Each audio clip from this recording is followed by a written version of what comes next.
The season opener at US Bank Stadium is now in our rearview mirror as the Bison football team prepares for their home opener this weekend, hosting the Maine Black Bears. Now, while their win over the weekend was a great start to the season, for one group it felt a bit extra special, and that's the largely revamped Code Green.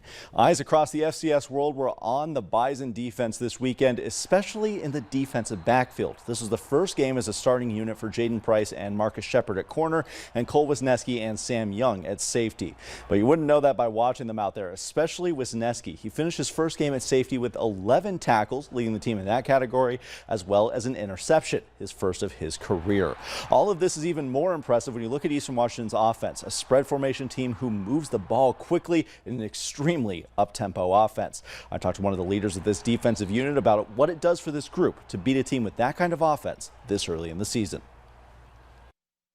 It just builds confidence going forward, and knows that we're gonna see another high tempo and spread offense down the road, and we'll just have to lean on what we learned from that game going into those games.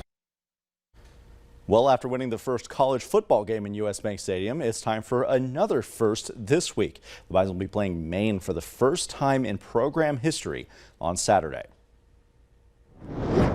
And with our first week of the FCS season in the books, it's time to look at the new rankings heading into this weekend. Now, it's largely unchanged landscape at the top of the rankings, with 1 through 6 all winning their opening games. South Dakota State with 55 first-place votes in the Stats Perform poll, the other first-place vote belonging to the Bison. North Dakota Fighting Hawks have moved up to 17 in this Stats Perform poll and are 15th in the coaches poll after their destruction of the Drake Bulldogs. UND going to be playing at home this weekend once again. They're going to be hosting Northern Arizona. So we'll have highlights from that coming up on Saturday. Sounds like a plan. The weather feels a little bit more like football lately, summer as well.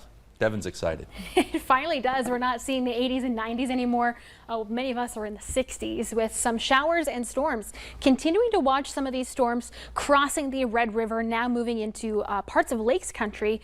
The risk for severe is low, but we'll continue to monitor and, of course, bring you any of the latest updates. Wind and hail being primary threats. So showers continue this evening in Fargo. Temperatures slow to dip into the 50s.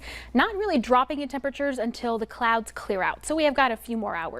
Some places may be in the 40s by tomorrow morning. So a little bit of a crisp start to the day and still cool in the afternoon. 60s with a few low 70s. Looking ahead, once again, brief warm up for Thursday and Friday before back into the 70s for the weekend. Our next chance of showers arrives on Saturday, and then we have low chances, very spotty chances for showers in the next coming days beyond Saturday. Confidence is not too high, but for tonight we'll continue to watch those thunderstorms that are crossing into northwestern Minnesota. I've already shifted into soup mode. I'm ready for fall. Today especially, it's going to settle back into feeling a little more like, maybe not summer, but early fall. Early fall, yeah. Today was abrupt. Today was abrupt. Jarring. Yeah. Have a good night. See you at 10.